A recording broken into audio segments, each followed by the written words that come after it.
Good afternoon. It's Thursday, the 9th of June 2016, just after 1 o'clock. Welcome to UK Column News. I'm your host, Mike Robinson, and joining me in the studio again, Patrick Henningsen. Great to be with you, Mike. It's a pleasant day in Plymouth today. Very nice quite day. warm in the studio. And heating up with regard to the EU referendum because, well, they keep pushing back the deadline for voter registration. And it seems this is being caused by various IT glitches. Now, there have been a number of IT glitches with regard to the EU referendum. This from a couple of weeks ago. The Electoral Commission admitting that a software glitch, in inverted commas, led to referendum voting cards being sent to EU citizens. Oops. EU citizens, of course, unless you're Irish, EU citizens not allowed to vote in this referendum. So that was a mistake. But this latest problem, because the government website keeps crashing every time somebody goes to try to register to vote.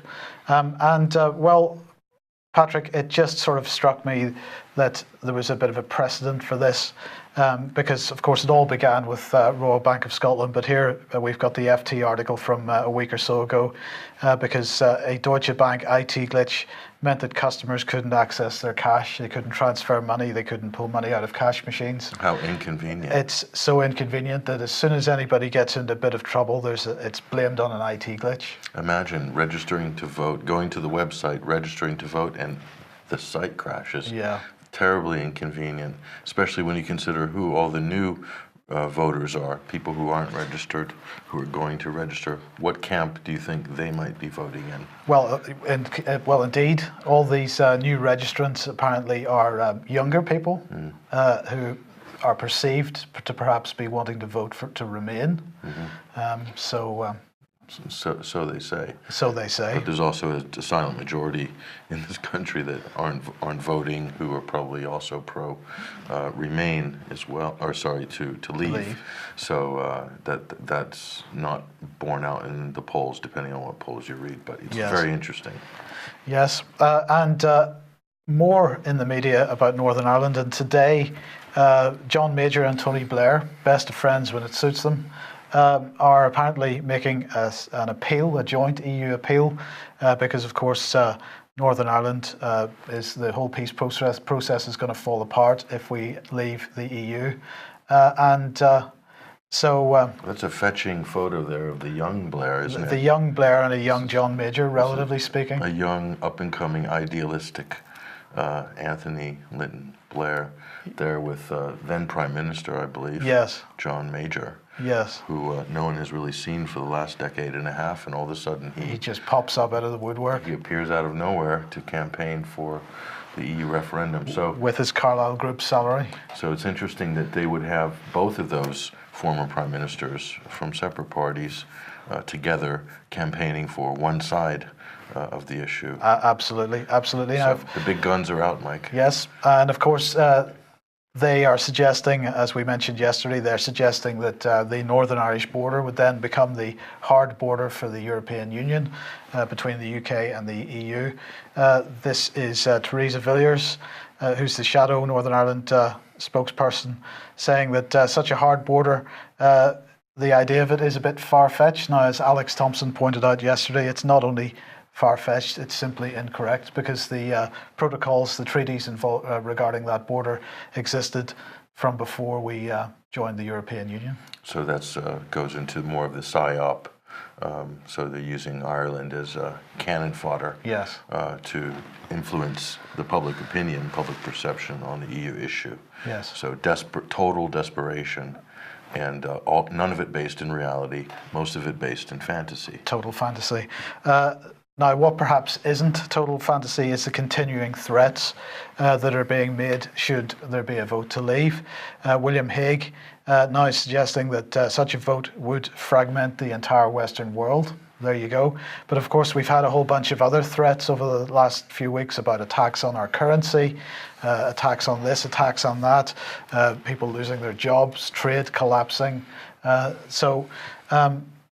Many of these threats, however, I personally think are probably genuine, particularly the suggestion of an attack on Britain's currency, the central or the banking system, and certain players. Should we mention George Soros once again?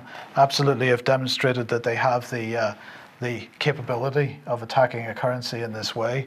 So some of these threats perhaps shouldn't be taken too lightly. But on the other hand, as Nigel Farage said on the so-called debate the other night, we can't be held to ransom by these globalist players.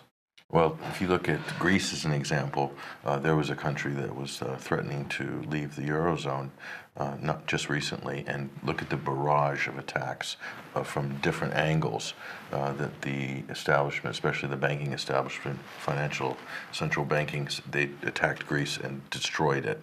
If you go to Greece right now, Greece is very close to being categorized as a third world country. It's cash poor, services are not running full time, people are not being paid salaries. It's an absolute crisis. Utilities are not always being delivered the way that they normally were before. And this is total as a result of predatory finance on that country. So that could happen with Britain, but more likely, Mike, this is William Hague. Again, haven't heard much from Hague, just like Major, and there he is, appearing right now to more fear-mongering. So yeah, they could be genuine threats, Mike, but more likely this is more the sort of sensational scaremongering going on by the establishment. This is, we said this, I don't know if we said this on the show last week, but it's very similar to the run-up to the Scottish referendum. Yes. In terms of the politicians who were coming out, the media. But what was the result of the Scottish referendum? A total realignment of the Scottish political makeup. So this Brexit will be used, I believe, also. It looks like it could be used, like Scotland, to realign the party in power in this country, which is the Conservative Party. So we'll see. Well, I think it was Mark Mardell saying that we could have a general election by Christmas, no matter the outcome. So perhaps we will have Boris by then. Yeah, it could be. If you go by Scottish, if you go by the Scottish model. As a model, as a template, that's what might happen. Yes. So. Okay, let's move on. MI6, the Crown Prosecution Service, they've been up to no good. Well, here we have an interesting character here. This is in the photo. This is Abdel Hakim Belhaj. Now, he's an interesting fellow. So he's complaining that he and his family were abused, and I believe a report was filed even with the CPS. Well, so you have the MI6 on one side, the CPS on the other, and accusations of abuse. Who is Abdel Hakim Belhaj? He's an alumni of Guantanamo Bay. Right. So he was... an alumni? He's an alumni of Gitmo, and he's also an alumni of the Afghan Mujahideen, right, which was, for all historical purposes, under the control of the CIA. And so here he is detained in 2004, brought to Gitmo, and he was released just in time for the Libyan overthrow, NATO's overthrow of Gaddafi in Libya. He was released in 2010. He led the Islamic fighting groups in Libya, and he's now appointed governor of Tripoli. So he's a de facto one of the viceroys of Tripoli. Okay. Wow. This is a double agent. Yes. So here we have a double agent who is basically fronting a legal false flag against the concept of extraordinary rendition. Yeah.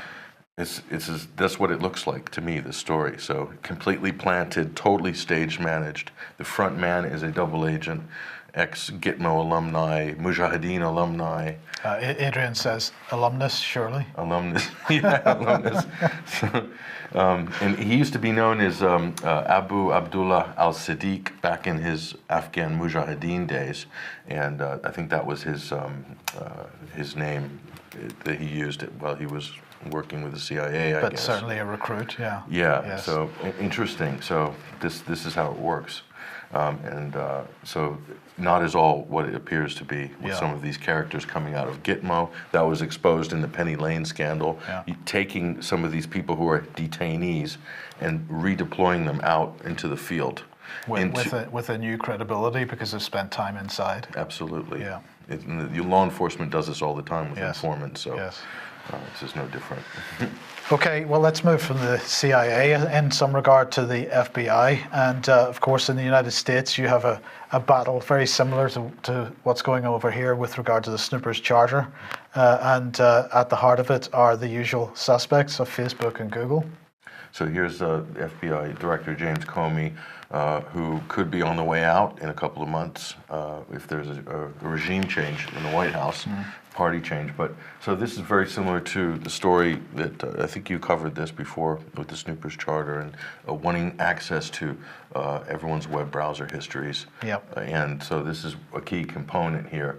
Apparently, Facebook and Google are supposedly fighting back here, but the close relationship between Google and big companies like Google and Facebook with the U.S. government, with the NSA, the coziness in which they rub shoulders even at Bilderberg meetings and things like this. Yes. The establishment, I doubt that there is genuine pushback there. There might be in terms of customer perception, Yeah. a big issue for someone like Google or Facebook who doesn't want to shed any users or revenue because they might appear to be working against the interests of their users. I think that was my perception of the Apple case with the iPhone encryption Yeah. business. I felt that was a PR exercise more than anything else. Yeah, did they hack it in the end? Well, the FBI gave it to a third-party company with, I believe, with Israeli links, who spent a couple of $1 million taking it apart physically, I think. And they cracked it. And they cracked it, yeah. Okay. Yeah. But sticking with the FBI then, ISIS. Well, this is related to the Abdel Hakim Belhash story. So this is the FBI stepping up its use of stings in ISIS cases. Like this is a major announcement. Like we're going to start doing stings. Well, the reality is the FBI has been doing stings. That's all they've been doing actually since 9/11, since before 9/11. And there's an extraordinary statistic, which I don't have at hand, but something close to maybe 90% of all terrorist cases involving informants or some sort of sting. Sting is a euphemism for the word entrapment. And I think anybody who works in counterterrorism should probably be aware that there's a large degree of the sting is entrapment, whereby the FBI create the cell, they recruit members of the cell, they train, they give them money to buy bomb materials, and then when they show up at the gun store or whatever, the cars are waiting and they make the big arrest. This is how it's done in America. So this is a case, Mike, of if there's no real terror threats, well, we can just create them ourselves. So that's kind of what I think the FBI is doing with taxpayer money, is really creating a lot of terror incidents and making convictions out of them and big announcements and press conferences when the arrests are made. And yet one of the world's biggest terrorists, Hillary Clinton, still seems to avoid indictment through the FBI. Yeah. So far, so we'll see. I mean, this is like the sword of Damocles over her neck for the election cycle. So a lot of people are talking about it. It's funny how many people are actually talking about this in the mainstream, even on the Democratic side. So is there any reality to the possibility that she may get indicted after she's been named the Democratic nominee? I don't know. I think there's still a possibility that this could happen. It depends who really is in power in Washington. Yes. Okay. Well, let's move on to Syria quickly. This is just a brief one. This is in Russian, of course, but this is a spokesperson from the Russian Defense Ministry. Perhaps no surprise, suggesting that 160 new militants, new Al-Nusra Front personnel have moved across from Turkey, where undoubtedly they were being trained. Now, who could possibly have been training those guys? I have no idea. It's could be. Who runs the training camps in Turkey? Well, the U.S. has a very big military footprint in Turkey. British Special Forces are no doubt using Turkey as a staging ground. French Special Forces and a number of terrorist groups. Al-Nusra itself uses Turkey as a launching pad. ISIS uses Turkey as a launching pad. So who knows? Take your pick, Mike. Yeah. But it's all terrorism at the end of the day. Yes, and the shenanigans over Yemen and the Saudi Arabia blacklisting continues. So we spoke about this over the last couple of days. Rights groups urging the United Nations to put the Saudi Yemen coalition back on the blacklist. But we see a couple of reports. Well, this is the Star reporting that the UN chief, this is Ban Ki-moon, was facing cut off of funding and allegedly a fatwa risk. Indeed, Vanessa Bailey has published an article on 21st Century War today on this. So what's the background here? Was this a genuine physical threat? Yeah, this is international racketeering within UN membership. So this is kind of extraordinary. So Ban Ki-moon will henceforth be known as Ban Cave-moon because he has caved in to international racketeering by the Organization of Islamic Cooperation, the IOC, which is another front for the GCC, which is a front for a very close-knit group of tribes who have appointed themselves the rightful rulers of Arabia and divvied that up amongst themselves with the help of the British and others back in the day. Yes. With St. John Philby. So what's happened here? Saudi Arabia was put on a blacklist under pressure from human rights groups about child atrocities in Yemen at the hands of the Saudi-led coalition as they bomb and maim and destroy people's lives in Yemen. Someone found their moral backbone in the UN and put them on a blacklist for violation of child's rights, which in itself is a bit of a red herring, because what about all the tens of thousands of adults who have been slaughtered and civilians? But anyway, on the issue of child rights. And so Saudi was upset they were put on this blacklist. And so the threats came, the bullying. They threatened to pull funding from the United Nations Relief Workers Agency for Palestine. And apparently Saudi has put $100 million into that organization. Right. So, and it's funny, all roads lead back to Israel in this. And what was interesting is in 2015, Israel was going to be put on this blacklist. But under heavy lobbying by the U.S. to Ban Ki-moon, then caved in, and over the Gaza siege, or the population reduction exercise in Gaza in 2014, where Israel bombed and destroyed 50, I don't know how many thousands of homes and killed 1,500 Gazans. Israel wasn't put on the list because of lobbying and threats made by the U.S. So although what Saudi's done here with and Qatar and other GCC members is horrible, the U.S. did the same thing on behalf of Israel last year. So the UN is so corrupt now, Mike. They're really working to collapse the reputation of the UN using Saudi Arabia and some of these bellicose, misbehaving members to really collapse the reputation of this organization in a really fast way. And what do you think is the reason for that? Is it because it has the word nation in the name? Is it because it's based on the idea of nations? And that idea is now, we are now post the democratic era, post the Westphalian nation. The notion of that, is that what's going on there? I think so. And you look at how the Saudi Arabia is throwing its weight around, Mike, calling anybody who's accusing them of war crimes as anti-Muslim, telling their clerics, getting them together and raising fatwas against the UN. This should give you some indication of how Saudi Arabia rules over its own people within its own borders. Okay, this is not a democracy. This is not a modern civilized country. This is an absolute dictatorial monarchy that runs a kind of a medieval agenda when it comes to its social management.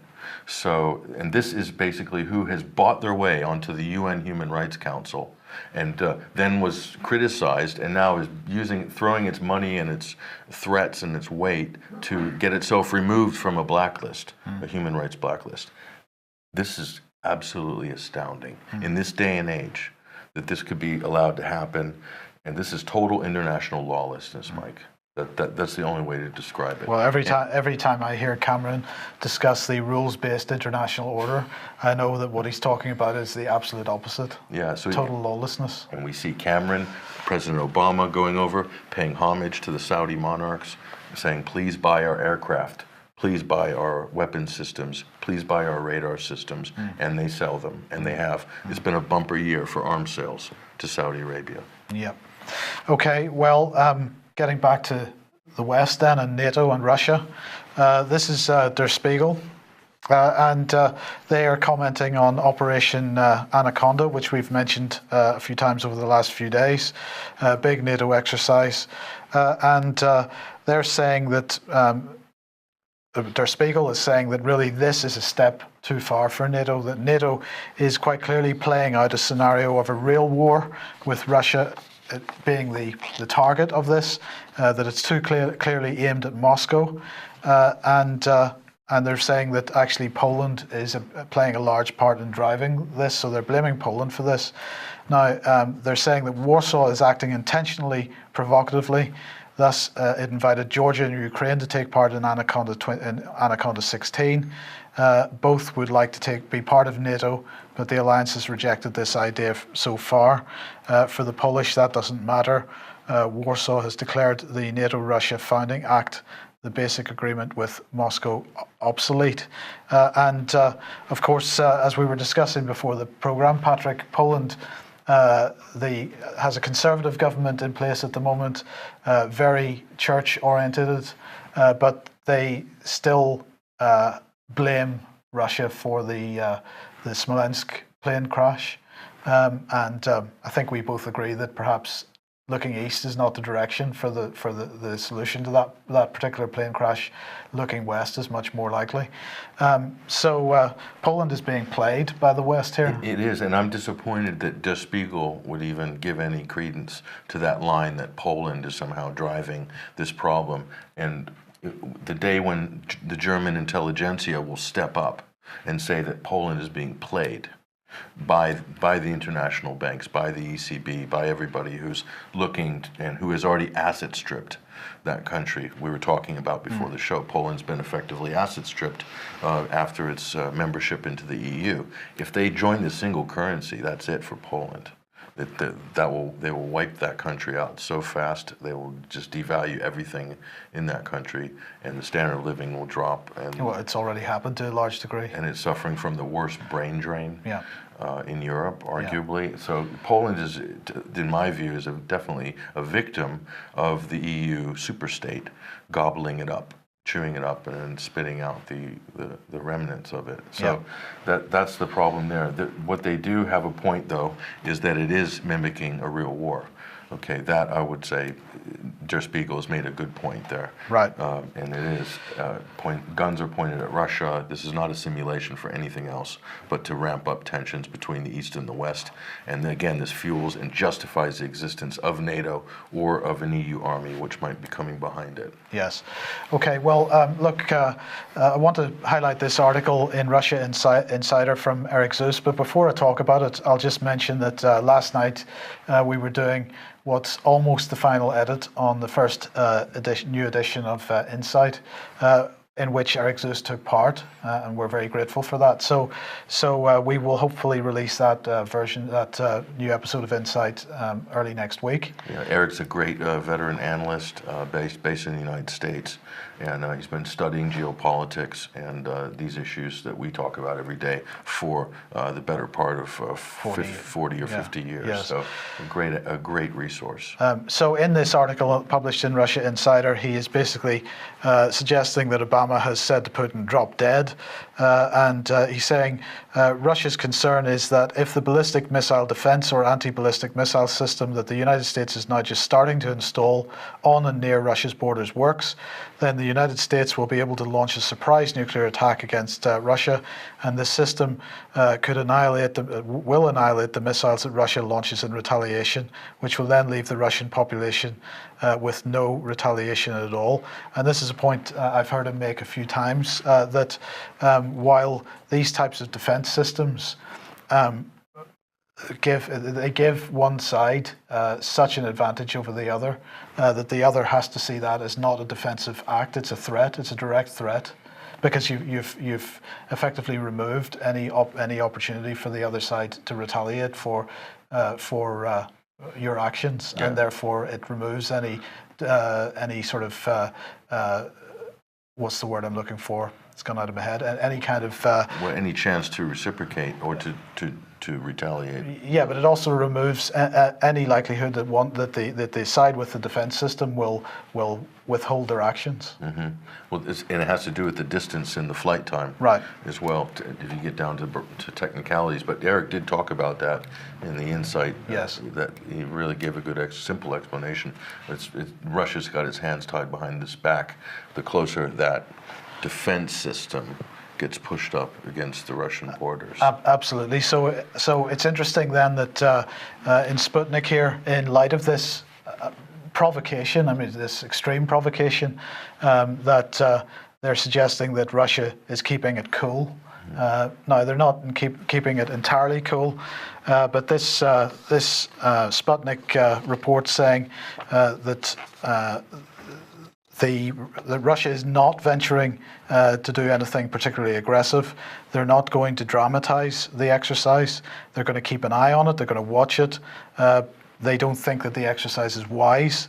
They view it as a provocation and so on, but they're not going to do anything particularly stupid.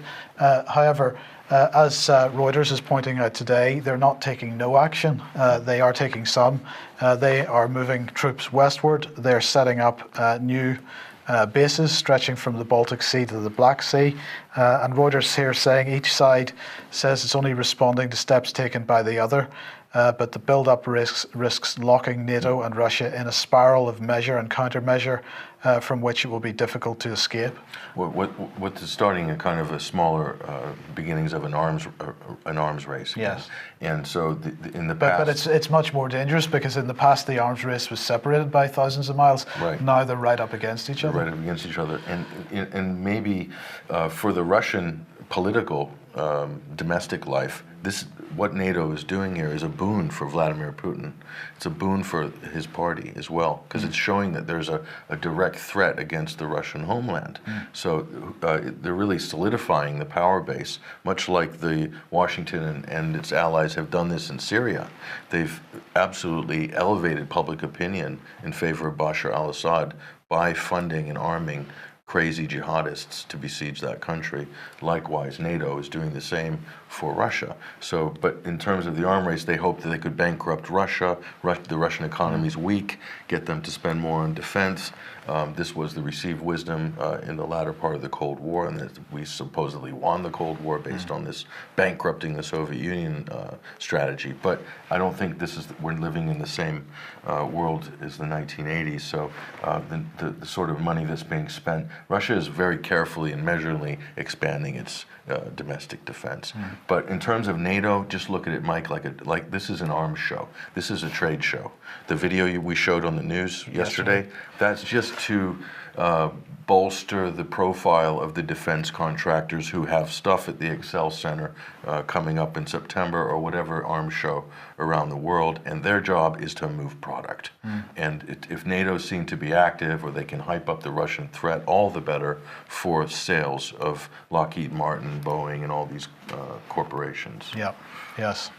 Okay, well, this is an interesting Russia-related story, and I could see how many people would view this with cynicism.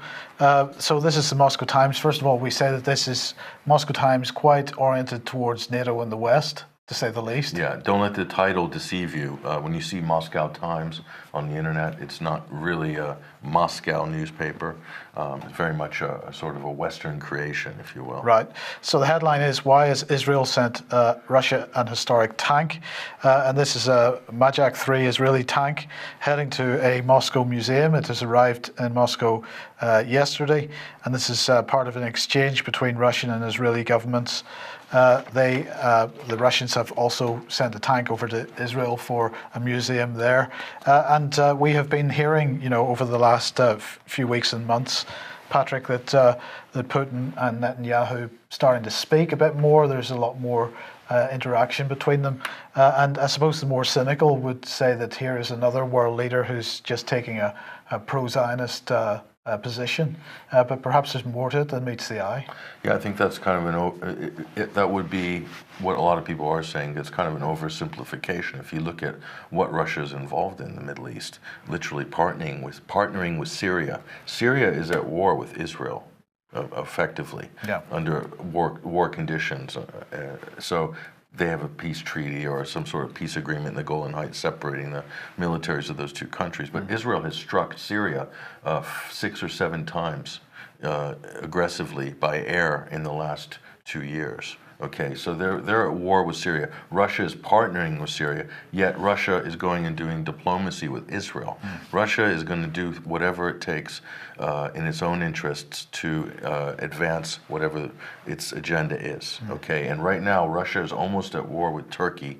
They're very much on tender feet right now between those two countries, and Turkey is patching up its relations with Israel. There was a quote by, I think it was a Turkish or Israeli minister only 2 days ago. They're 1 or 2 meetings away, he said, from normalizing relations between Israel and Turkey. So look at this matrix.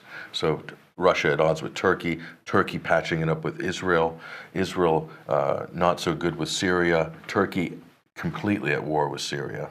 It's an absolute mess. And Russia is doing what it does best, which is diplomacy. Look at how Sergei Lavrov has performed on the world stage since this crisis began. Yes. Masterful. So I wouldn't second guess what Russia's doing for a second in comparison to look how the U.S. has performed abysmally on the international stage. Yes. Okay. We were going to cover this yesterday, but we ran out of time, so we gave it a miss and we thought we'd cover it today. British Navy intercepting a Russian submarine on the way to the Channel. Not sure how close they were to the Channel in the North Sea, maybe, or somewhere in the mid-Atlantic, not quite sure. But our friend Michael Fallon made a comment. He said, "This shows the way the Navy is maintaining a vigilant watch in international and territorial waters to keep Britain safe and protect us from potential threats." What do you make of that? Potential being the operative word there. So the hunt for Red October resumes somewhere in the vicinity of the English Channel. They didn't say exactly where. Yeah. So that could be 100, 200 miles, 300 miles from the Channel. I mean, routine escorts, the British frigate will routinely escort a foreign submarine through British waters, even during the Cold War. So this, I don't know how you can make a story out of this. No, there is. It's kind of desperate on the part of the yes, Guardian, I yes. think. But to gin up some sort of Russian threat. I think if Brian were here, he would be pointing out that submarines don't like the Channel too much. This is not deep not enough. So. Yes. But staying on the subject of submarines, RT covering this, the Times covering this today as well, that Britain is secretly upgrading its nukes without asking MPs. Now, what are they doing? They're putting some research and development into the next generation Trident warheads. But this isn't quite what it seems, is it? It's not. It's not. You know, and the whole Trident issue, Mike, is to me a gigantic red herring, for lack of a better term. We've used that already in the show. But the reality of Trident is this. Trident submarines, those are U.S. warheads with U.S. guidance systems, U.S. software, U.S. GPS. They have to be serviced at the U.S. nuclear naval facility in Georgia every year. And who knows, there's talk that the U.S. even have the launch codes, although I haven't been able to confirm that. But that's part of the U.S.-British defense agreement of 1958. This is a treaty between the two countries. So, in effect, the U.S. kind of almost owns and operates the British nuclear deterrent. And so, and also the British nuclear plants, a lot of them are also operated by Lockheed Martin, by Halliburton and Serco, that international consortium, but that's a U.S.-led consortium. So how much of Britain's nuclear arsenal is Britain's is a good question. How much of Britain's anything is Britain's anymore? So the talk of this is a big defense issue. It's kind of a joke. Yeah. What it does, however, Mike, the nuclear weapons are important because it allows Britain to be on the UN Security Council. That's the special elite club of the International Security Club. And you have to have nukes to be on it. And without the nuclear deterrent, an argument could be made that Britain shouldn't sit on the UN Security Council. So that's why it's important. So you can make decisions and block resolutions and protect Israel and condemn Syria, etc. Yeah. Or bomb Libya. Or bomb Libya. Yeah, indeed. Okay, let's move on. Finance then. this is a couple of interesting stories here. So this is a Japanese bank, the Tokyo Mitsubishi URJ Limited, huge bank being described here as a mega bank in Tokyo, and they have decided that they are getting out of bonds, out of the bond market, and that means they can no longer trade bonds, they can't buy government bonds. And this report here noting that this is could potentially have a ripple effect among other major participating banks. But what this ultimately boils down to is that this huge bank is effectively separating itself from the Japanese central bank, separating its relationship. And we're seeing a slightly different angle on this, but the same type of situation with Commerzbank, another mega bank. This is in Germany. And they are talking about separating themselves from the European Central Bank on the basis of negative interest rates, and people saying that this could effectively render the European Central Bank's negative interest rate policy ineffective. Now, we're going to talk a bit more about this with David Scott tomorrow, but I just wanted to highlight that it's quite an interesting situation within the banking system if banks are starting to argue with what is effectively the central governance mechanism within the banking sector. So we'll keep an eye on that and cover that a bit more tomorrow. And the math doesn't add up, Mike. Then this is probably out of survival. Absolutely out of survival, yes. The negative interest rate world, this fantasy world that we've been living in for the last few years, the math does not add up in terms of even, they won't be here in 5 years. That's Commerzbank's point of view, the position. It's costing them so much money, they can't afford to do it. But what we're looking at is a potential breakup of the sort of agreements that there have been amongst the banking elites. A breakup of the cartel. Yes. So this is what you're looking at here. Yeah. This is the kind of a serious situation for the ECB because this is a referendum against negative interest rates. But this is the same in Japan. So this is not just a European problem. Yeah. When they start voting with their feet, big changes are coming. Yes. Yes. Okay. Well, let's talk about UK steel. Now, there was a meeting of the Steel Council yesterday, and they agreed plans to undertake what they're calling new research into future market opportunities. That's good. It all sounds very good. This is a talking shop, a forum, which is chaired by Sajid Javid there, and what did he say? He said thousands of workers, businesses and communities up and down the country depend on the steel industry for their livelihoods, and I'm determined to ensure a long-term sustainable future, and that's why I sold it off to a private equity firm. No, he didn't say that. That last sentence he didn't say, but that's pretty much what he was. That is what he has done. Now, what was one of the organisations that was at this meeting was the new British Steel, and this is the company which has been set up. The new British Steel. Yes, new British. Better than the old British Steel. No, and we'll explain now why it's not. This is the British Spiel, so should call it. Here they are. There is British Steel building stronger futures. So this is part of Tata Steel hived off into a new limited company. And of course, just to remind everybody what they did when they came up with this agreement, they agreed a wage cut for all the people that work there. They agreed an end to bonuses, so no great incentive to work hard. And they ended the final salary pension scheme, so yet another final salary pension scheme bites the dust. Now, this company, British Steel Limited, has arisen through an agreement with this lot, Grey Bull Capital. So this is what some people would call a vulture capital fund. They go around, they're a private equity company. They go around spending money on companies. They bought British Steel, the assets and the liabilities, in fairness, but they bought the assets for £1. So this is one of these deals where you buy up a load of stuff for £1 and then you, will they asset strip it? That remains to be seen. Grey Bull Capital have four main members: Nathaniel Jerome Mayonhas, Mark Mayonhas, Richard Cal Perlhagen, and another body which I believe is now no longer exists, Greybull Corporate Partner Limited. So there was possibly a bit of offshoring going on there. Not quite sure. It's like the new Mayfair set. Well, if we just take Nathaniel Mahoyas as an example, he is what's described as a French London-based businessman. He was a principal with Sun Capital Partners earlier in his career. He was an investment banker with Lehman Brothers, so he's got a good track record there. Excellent pedigree. And if we remember, this company, of course, they were one of the investors in Comet, and this retailer, of course, went out of business in 2012. Comet was another one of these companies that was bought for almost no money.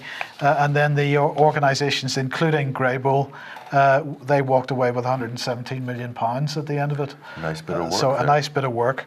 And of course, that was a lot of that money sent through a shell company in Guernsey. So there's no offshoring going on there at all. No, it's just Jimmy Goldsmith and Mohammed Al-Fayed. They'd be smiling right now. So clearly, yes, indeed. So clearly, Mr. Javid really keen to see Britain's steel business succeed by selling it off to private equity firm. They should rename it from British Steel to British Spiel. Yes. Because it's a spiel that's being delivered. Well, it's an old one at that. Well, here's a bit more of it, because this was being tweeted out today, or possibly, it was being tweeted out today. This is a YouTube video from RT regarding the selling off of Britain's public assets in London. Now, this is a subject that I've been looking at for quite a long time. Because in the last budget, of course, George Osborne had stated that he was running the largest privatisation this country had ever seen. And I just wanted to remind everybody that I had, in fact, written a Freedom of Information request to the Treasury asking for details about what was being sold. And it was quite an interesting response I got, because initially they didn't want to tell me, so I put in an internal review, and eventually they wrote back and they said, the review has considered your request and found that your original request referred to the sale of government assets referenced in the Chancellor's quote regarding privatisations. A link to this information was provided in our response. Your internal review request refers to sale of smaller assets such as government buildings, land and other property. So basically what that refers to is that I had asked about Osborne's comments in the budget. They had took that to mean one thing, and they basically sent me a register which had already been published by the BBC of some of the really large sales that the multi-billion pound sales. And I said, yes, but this doesn't include all the other assets that are being sold off. So there's no, you may feel that an asset which is worth less than £100 million is too small to even consider, but in fact we don't know how many of these £100 million assets are being sold, so we don't know what the scale of this is globally. Could be hundreds of 10 or 20 million pound assets. Yeah, exactly. I mean, and when you add those all up, of course, that becomes billions very quickly. So anyway, they went on and they said, we can confirm that the Treasury does not hold this information in the format you have requested. This is because we do not hold a central searchable database of such sales from which we can extract this information, right? But then they go on to say, the reason that your request exceeds the cost limit is that any relevant information could be contained in very many files. Searching all those might contain relevant information to determine whether the Treasury holds any information relevant to your request would exceed the appropriate limit. So on one hand, they say they don't maintain records. On the other hand, they say they've got too many records to search and therefore it would cost too much. So it's pretty unclear exactly what the Treasury is actually up to here. That last line you read, Mike, could have been a line out of Terry Gilliam's Brazil. Absolutely. The Ministry of Information Retrieval, and that's the response you get. Yes. Totally cryptic. I don't know. They do not want to tell people what they're selling off. So the only way we have of knowing what's being sold is when a particular sale comes to the notice of the media and it ends up in the newspapers. But the Treasury is trying to say in their response to me that they don't have a central database of records of what they're selling. They don't know how much property they're selling. This is a treasury. This is a lie. So if they don't have the information, who does? Well, exactly. It's just numbers on a ledger, right? And the Treasury has responsibility for maintaining records for the nation. So they're trying to tell us they don't know. I think not. And there's not an invoice. Exactly. Exactly. Okay, finally then, Tim Berners-Lee. Oh no, yes, I think this is the final one. Tim Berners-Lee. He, of course, the founder of the creator of the World Wide Web, nearly 30 years ago. And he's commenting on the fact that websites are really held on individual servers or a individual group of servers. They are single points of failure. They're subject to spying, to blocking, to tracking, and so on.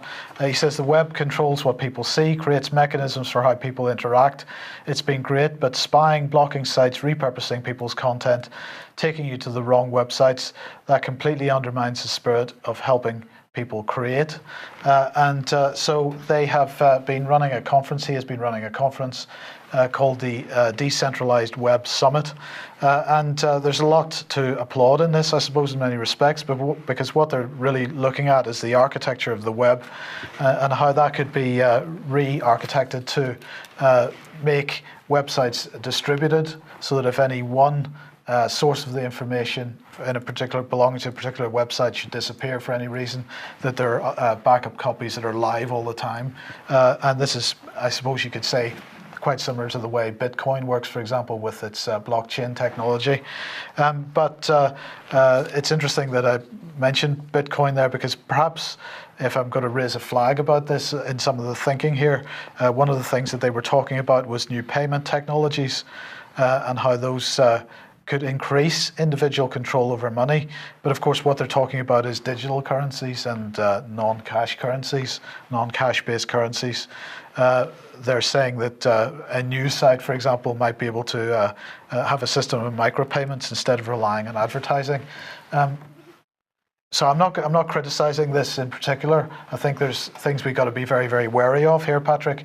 But the decentralization aspect of this, there are so many single points of failure in the internet. Very, very easy for the authorities to firewall it, to block it completely.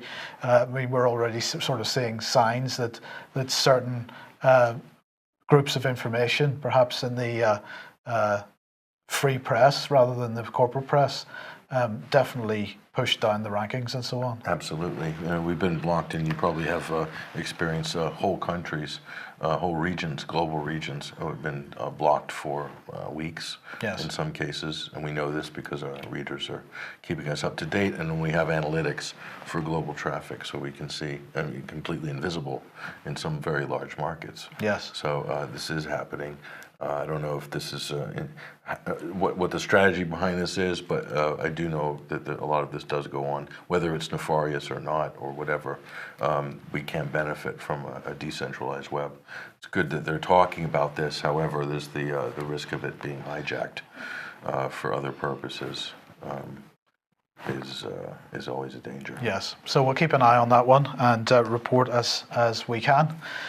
Okay, that's it for today. Thank you very much for joining us. Thank you, Patrick, for being in the studio once again. We'll be back tomorrow. David Scott will be joining us, so 1 o'clock as usual. We hope to see you then. Bye-bye.